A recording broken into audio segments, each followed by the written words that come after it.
नमस्कार सभी को। तो कैसे हैं आप सब? आई होप आप सभी अच्छे होंगे। मैं भी ठीक हूँ। Welcome to my channel midnight feeling love story में। चलिए बिना कोई वक्त ज़ाया करे कहानी पर आते हैं। कहानी अधूरी रास्ता एक श्राप पार्ट 7। यहाँ पर शाम के 6:30 बज चुके थे इन लोगों को घूमते हुए, और तभी शौर्य के फ़ोन पर कॉल आता है उसके डैड का, उसके पिताजी का। तो शौर्य कहता है कि ठीक है पिताजी, हम लोग आ रहे हैं महल में। और वैसे ही होता है। यहाँ पर अब सभी लोग बैठे हुए थे और कहीं न कहीं पूर्वी जो थी वो बहुत शांत थी। माने वो बहुत सारी चीज़ें उसके दिमाग में चल रही थी। महल का वो खंडर, सारी चीज़ें, उसको कुछ याद ना होना, सारी चीज़ें, ये सारी चीज़ें उसके दिमाग में चल रही थी। एक्चुअली वो क्या, कौन सा इल्यूशन था जो कि पूर्वी इमेजिन कर रही थी, ये पूर्वी को भी समझ में नहीं आ रहा था। उसके साथ क्या हो रहा था, क्या चल रहा था, उसको कुछ समझ में नहीं आ रहा था। वो पूरी तरीके से फ्रस्ट्रेट हो चुकी थी, बहुत ही ज़्यादा परेशान। गाड़ी जो थी अब यहाँ से सीधा महल की तरफ रवाना होती है। वो कार जो थार थी वो महल की तरफ थी। दूसरी तरफ तरुण और अदिति। तरुण जो था वो एक जगह पे बैठा हुआ था। अदिति जो थी कहीं ना कहीं तरुण बीच में, ऐसा कह सकते हैं कि बीच में रिमझिम बैठी हुई थी। उसके बाजू में तरुण और एक साइड में अदिति। रिमझिम बीच में बैठी हुई थी और वो बेचारी मन ही मन, क्योंकि सामने पूर्वी बैठी हुई थी, बाजू में शौर्य भाई साहब, और एक साइड कॉर्नर पे तरुण और बीच में रिमझिम। दूसरे कार में आ रहे थे समीर समथिंग, समीर ये लोग, 2 कार गई थी। सो दूसरे कार में चंचला और ये लोग भी थे, समीर, चंचला और यहाँ पे बेचारी रिमझिम, यहाँ पे बेचारी रिमझिम वो सोच रही थी कि कहाँ फंसा देते हो भगवान। ज़रा सा सोच तो लिया करो। 2 कबाबों के बीच में मुझे हड्डी बैठा दिया, क्यों करते हो। यहाँ पे तरुण जो था वो बार बार कहीं ना कहीं एक बार अदिति को देख तो रहा था, लेकिन तभी रिमझिम कहते कि वैसे भाई साहब, उसके कान में जाकर, अगर देखना है तो अच्छे से देख लीजिए ना, मैं जज नहीं करूँगी पक्का। तभी तरुण उसे घूर के देखता है और इस बार कुछ कहता नहीं है, और वो अब विंडो के साइड से बाहर देखने लगता है। तभी अदिति रिमझिम की तरफ झुकते हुए कहती कि क्या हुआ। तभी अदिति रिमझिम कहती कि नथिंग। वो क्या है ना कि कुछ लोगों को तेरी बहुत याद आ रही थी, सो मैंने बोला कि अच्छे से देख लो। अब यहाँ पे अदिति चुप हो जाती है, बोलती कि तेरे अंदर कुछ अटकता नहीं है ना, कुछ तो अटका लिया कर, कुछ तो बोलने से पहले सोच लिया कर। तभी रिमझिम कहती है अरे यार, बोलने से पहले भी इंसान सोचने लग गया तो हो चुका भला उसका। खाने से पहले सोचो, फिर बोलने से पहले सोचो, करने से पहले सोचो। क्या सोच सोच के जीवन थोड़ी जिया जाता है। तभी अदिति कहती है, अब अपना हाथ जोड़ते हुए कहती है माफ़ कर मुझे, अब अपने मुंह पे ना शटर लगा ले, चुप हो जा, बैठी जा चुपचाप। और अब क्या कहती है बेचारी रिमझिम, इरिटेट हो जाती है। तो क्या करती है, उसके पास ईयरफोन था तो ईयरफोन निकाल के मोबाइल में अपने कान में लगाकर लीड उसकी, अब लीड ही कहती हूँ गाइस, लीड उसकी लगाकर वो कहानी सुनने, होता है ना कि वो गाने सुनने लगती है। यहाँ पे पूर्वी तकरीबन वो महल का जो सफ़र था कालीगढ़ से महल तक का, तकरीबन 15-20 मिनट का था।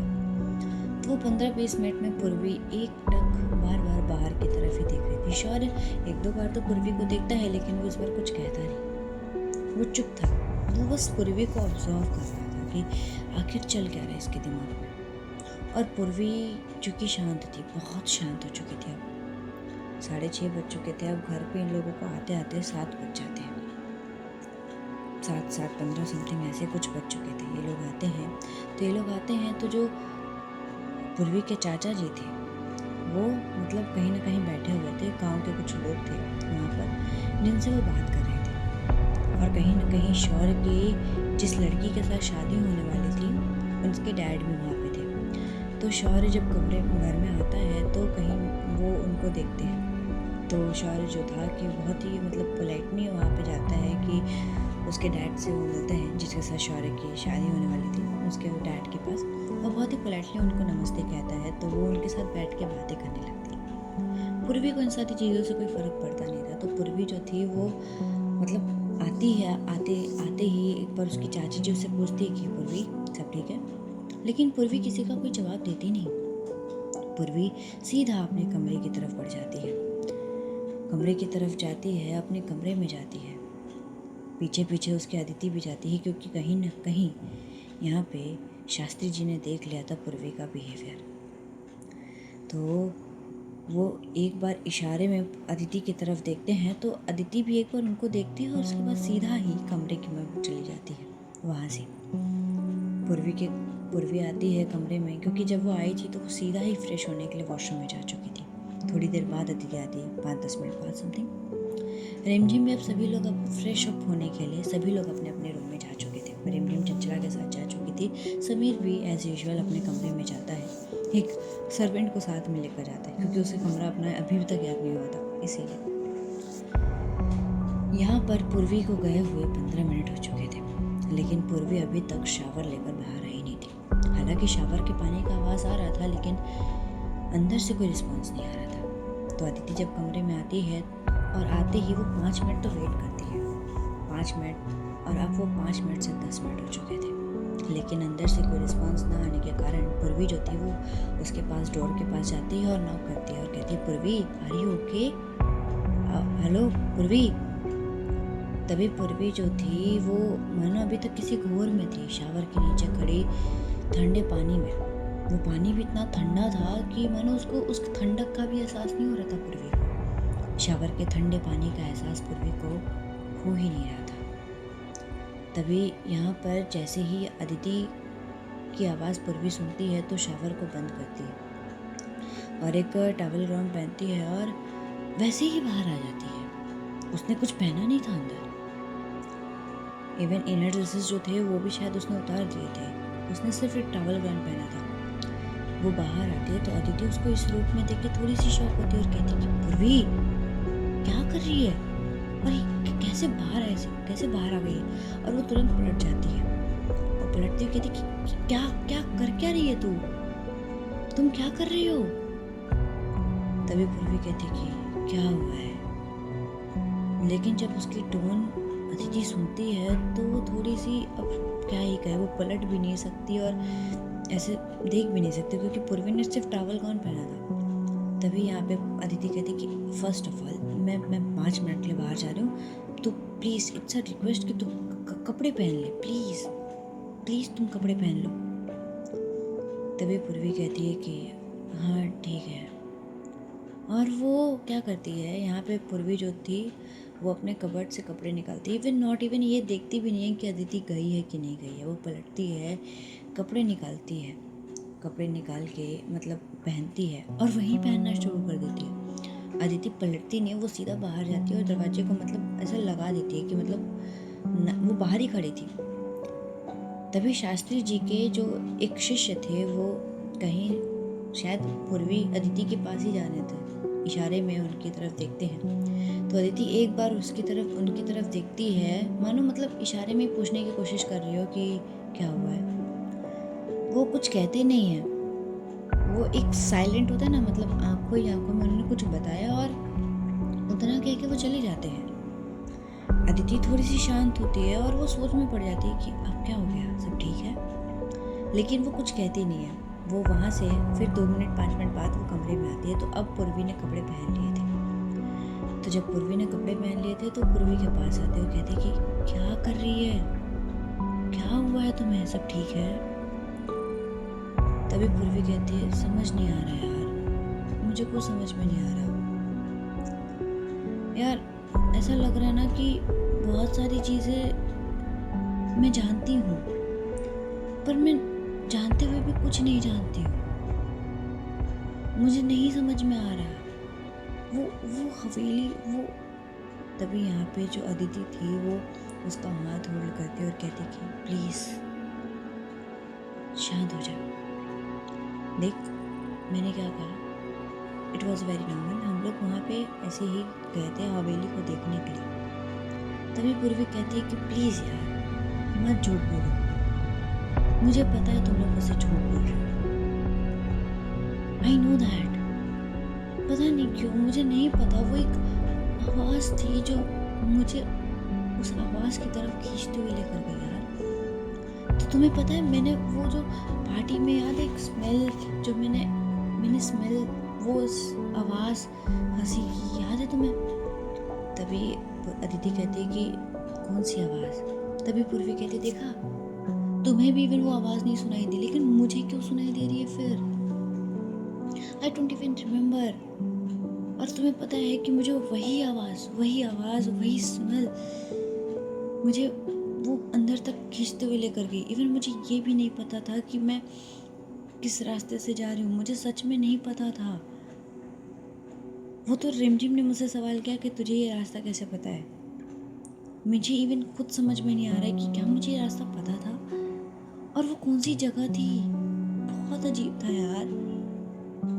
अदिति समझ रही थी कि पूर्वी इस समय बहुत ज़्यादा पैनिक मोड में है, तो वो इस वक्त ज़्यादा कुछ तो पूर्वी को कहना नहीं चाहती थी, लेकिन फिर भी थोड़ा बहुत तो उसे शांत कराती है और शांत कराती कहती कि शांत हो जा, आई थिंक तुझे रेस्ट ले लेना चाहिए। तभी उसके कमरे में अब यहाँ पर समीर भी आ जाते हैं, समीर और रिमझिम सभी लोग आते हैं। तभी पूर्वी देखती है और कहती है कि पूर्वी एक बार सभी को तरफ देखती है। तभी अदिति कहती है कि क्या हो गया सब यहाँ पर? तभी समीर कहते हैं कि वो ना, हम लोगों को लगा कि शायद यहाँ पे खाना वाना बट रहा है तो हम लोग आ गए। तभी अदिति उसकी तरफ देखती है और कहती है सो फनी समीर।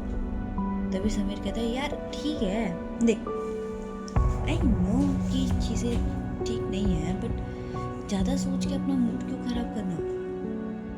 तभी यहाँ पे पूर्वी कहती है जब तुझे पता नहीं हो ना तो अपना ये मुंह मत खोल, नहीं तो पिट जाएगा मुझसे, समझा? तभी समीर कहता है कि देख वैसे भाई अगर तू माने ना तो तू इतनी खूबसूरत है कि तेरे से मार खाने के लिए भी मैं तैयार हूँ।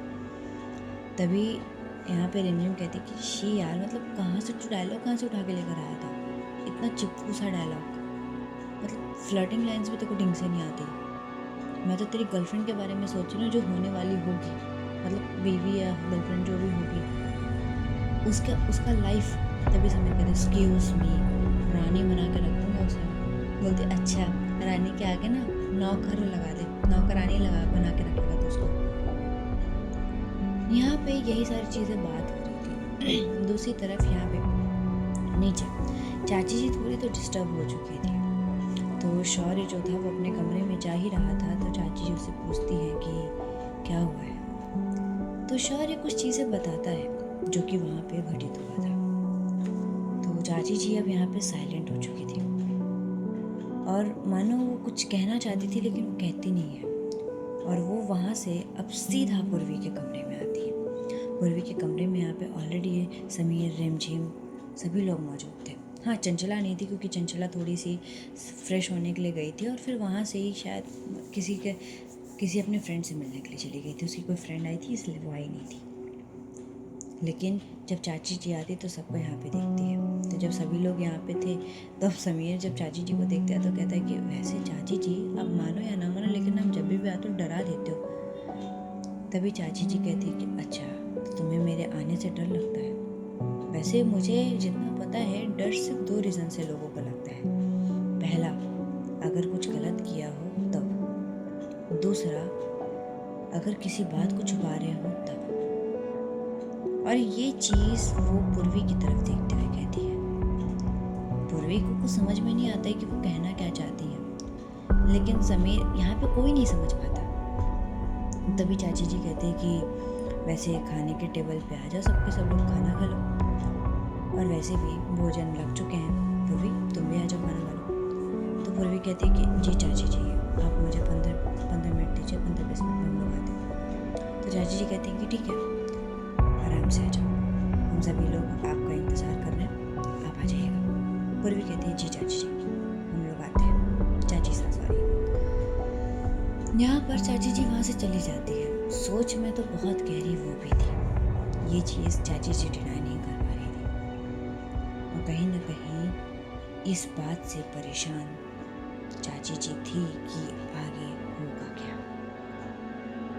चाची जी कहीं ना कहीं ये बात बताना चाहती थी अपने हस्बैंड को, चाचा जी को ये बात बताना चाहती थी, लेकिन वो बताती नहीं, वो उस वक्त तो नहीं बताती कुछ भी, क्योंकि उस वक्त धीरे धीरे करके अब सभी लोग खाने के टेबल पे आने लग चुके थे। चंचला भी अब आ चुकी थी, चंचला के साथ उसके दोस्त थे वो भी थे साथ में, मस्ती मजाक बातचीत वही सारी हो रही थी खाने की टेबल पर। यहाँ पे थोड़ी देर बाद पूर्वी भी आ जाती है। शास्त्री जी का खाना शास्त्री जी के कमरे में भिजवा दिया जाता है। यहाँ पे सभी आ चुके थे। तरुण जो था वो आया था और सबको ड्रॉप करने के बाद वो उसी टाइम पे चला गया था। सो वो वहाँ पे नहीं था। अदिति आती है, खाना खाती है। सभी लोग यहाँ पे खाने की टेबल पे खाना खा रहे थे और एक अजीब सी शांति उस खाने की टेबल पे मौजूद थी। सभी बहुत शांत थे और सबसे ज़्यादा शांत वहाँ पे पूर्वी थी। पूर्वी खाना खा रही थी या सिर्फ स्पून से खाने के प्लेट को चला रही थी, ये तो सभी लोग समझ रहे थे अच्छे से, क्योंकि वो खाना खा नहीं रही थी। वो सिर्फ एक चावल को इधर से उधर, उधर से इधर कर रही थी। वो बस स्पून से खाने को इधर से उधर कर रही थी, वो खाना नहीं खा रही थी। तभी यहाँ पे कह पड़ती हैं चाची जी की पूर्वी कोई रिस्पॉन्स नहीं देती है। तभी यहाँ पे चाची जी थोड़ा सा लाउडर कहती है, पूर्वी। तभी पूर्वी कहती है कि जी चाची साहब। तभी यहाँ पे चाची साहब कहती कि खाना खा, क्या हो गया। तभी यहाँ पे पूर्वी कहती कि कुछ नहीं चाची साहब, वो बस आज ज़्यादा भूख नहीं है। तभी यहाँ पे चाची साहब कहती हैं कि दिमाग में जब टेंशन ज़्यादा रहती है ना बेटा, तो भूख कम ही लगती है और उस टेंशन से लड़ने के लिए ना हमें खाना थोड़ा सा खाना पड़ता है, खा लो। यहाँ पे अदिति को समझ में नहीं आता, क्योंकि जब से चाची साहब उसके कमरे से आई है, वो कमरे में जो उन्होंने बोला था, फिर उसके बाद टेबल पे जो बोल रही है, उसे कुछ समझ में नहीं आ रहा था। वो बहुत गहरी आंखों से चाची साहब की तरफ देख रही थी। यहाँ पे सभी का खाना हो जाता है। पूर्वी भी खा लेती है। लास्ट में उसका वो उठती है खाने के टेबल से उठती है और वो सीधा अपने कमरे की तरफ बढ़ जाती है। दूसरी तरफ अदिति कमरे की तरफ तो बढ़ रही थी, क्योंकि वो लास्ट में आती है। थोड़ी देर तक तो वो नीचे ही बैठी थी समीर, चंचला इन लोगों के साथ। पूर्वी ने कहा था कि उसे रेस्ट लेना है, तो वो पहले ही जा चुकी थी। यहाँ पे अदिति सबसे लास्ट में जाती है पूर्वी के कमरे में और जा रही थी।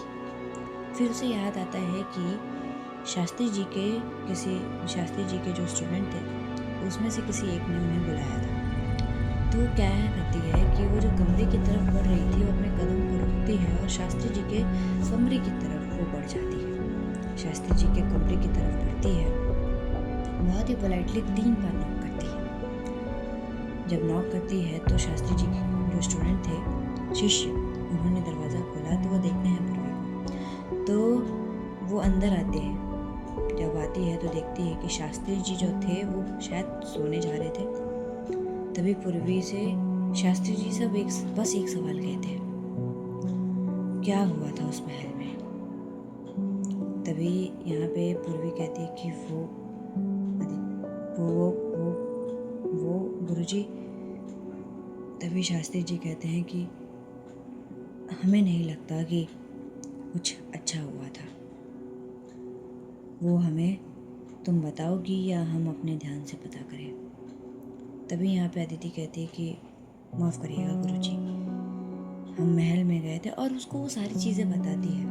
पूर्वी का ये पैनिक होना, पूर्वी का उस रास्ते से जाना जो कि पूर्वी को पता भी नहीं था, वो सारी चीज़ें बताती है। तो शास्त्री जी की आंखें और गहरी हो जाती है और अपनी उन गहरी आंखों से वो एक बार अदिति की तरफ देखते हैं।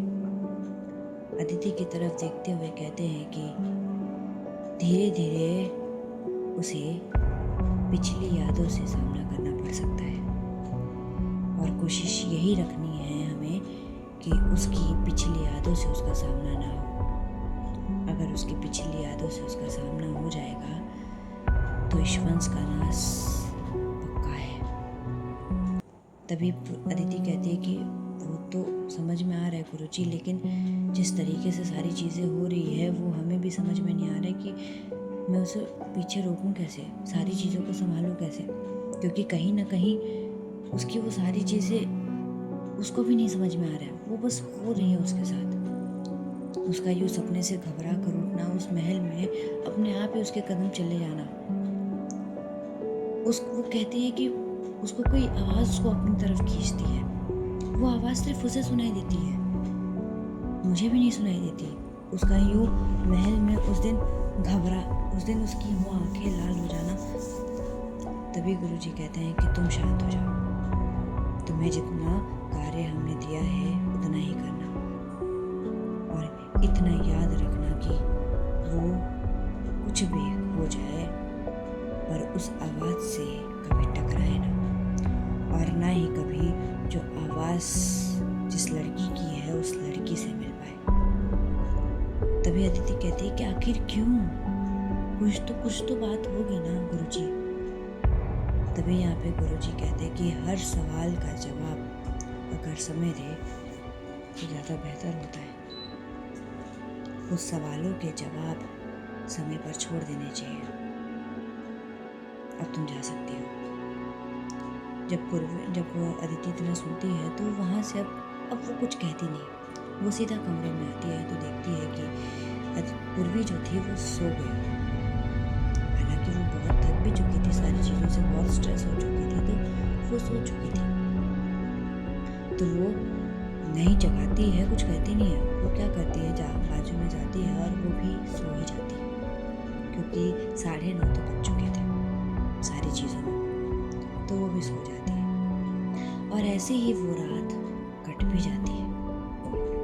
दूसरे दिन की सुबह यहाँ पर सबसे पहले आँख पूर्वी की खुलती है। एक्चुअली कुछ स्टाफ जो थे सामान लेकर जा रहे थे और शायद उस चीज़ों से उस आवाज़ से पूर्वी का ध्यान हटता है। सुबह के 4:30 बज रहे थे। जब ये आवाज़ वो सुनती है तो उसकी आंखें खुल जाती हैं। वो आती है घर से बाहर, कमरे से बाहर आती है तो देखती है कि कुछ था नहीं, कोई नहीं था। पूरे महल में एक अजीब सी शांति, एक अजीब सी अनोइंग सी होता ना शांति थी। पूर्वी को ये आवाज़, ये शांति उसे बिल्कुल पसंद नहीं, तो वो अपने कमरे में फिर से आ जाती है। और आने के बाद अब उसके बाद वो सोने की पूरी कोशिश करती है, लेकिन अब शायद उसकी वो नींद दूर दूर तक उससे आंखों से ओझल हो चुकी थी। तो वो बैल्कनी में जाती है और जाकर थोड़ी देर तक वहाँ पे बैठी थी। बहुत सारी चीज़ें, पता नहीं क्या ही सोच रही थी वो उस आवाज़ के बारे में जो कि उसको मदहोश करती थी। कई बार तो वो आवाज़ जब इमेजिन करती थी तो उसे वो सुनाई भी नहीं लगती थी, जिसकी वजह से वो चिढ़ चुकी थी पूरी तरीके से। लेकिन वो अपनी फ्रस्ट्रेशन को ज़्यादा दिखाना या बाहर जाहिर करना नहीं चाहती थी, तो वो जैसा हो सके पूरी तरीके से अपने आप को शांत रखने की कोशिश कर रही थी। लेकिन सवाल बस ये था कि क्या सच में पूर्वी का दिल शांत है?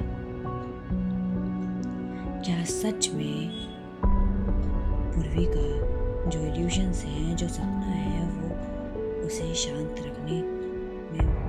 रहने देगा? और कब तक ये पूर्वी की शांति रहेगी? चलिए, आज के लिए हम अपनी कहानी को यहीं पूर्ण विराम लगाएंगे और जानेंगे नेक्स्ट पार्ट में क्या होता क्या। तब तक के लिए अपने और अपने परिवार का ख्याल रखिएगा। Take care guys, bye bye.